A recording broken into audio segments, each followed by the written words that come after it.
Hello guys, welcome back to my YouTube channel. স্বাগতম জনাইছো মোৰ এটা অন্য এটা ভিডিঅ'লৈ।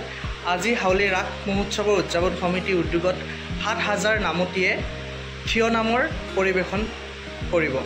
বিশ্ব অভিলেখ গঢ়াৰ উপলক্ষে আজি নাম পৰিৱেশন কৰা হৈছে। সেইটো ৭,০০০ নামতীয়ে একেলগে ৰাস প্ৰাংগণত নাম পৰিৱেশন কৰিব। তো কেনেকুৱা লাগে চাওক মোৰ এই সৰু ব্লগটোৰ।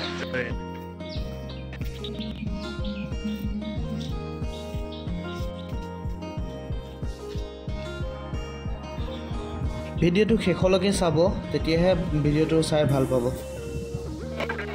গাইজ ৭,০০০ গৰাকী মহিলাৰ থিয় নামৰ প্ৰদৰ্শন দেখিব পাইছে। অসম বুক অফ ৰেকৰ্ড ৰাজ্যিক অভিলেখ গঢ়াৰ লগতে একেদিনে বিশ্বৰ অভিলেখ গঢ়াৰ নম্ৰতন প্ৰয়াসেৰে আপোনালোকে দেখিব পাৰিছে। ৭,০০০ মহিলা সাজু হৈছে আৰু লগতে আপোনালোকে সাজু হওক, নাম শুনক। কেনেকুৱা লাগে আপোনালোকে ভিডিঅ'টোৰ জৰিয়তে কমেণ্টত জনাই দিব।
আমি নাম চাই আহি আছোঁ এতিয়া ৰুমলৈ গৈ আছোঁ।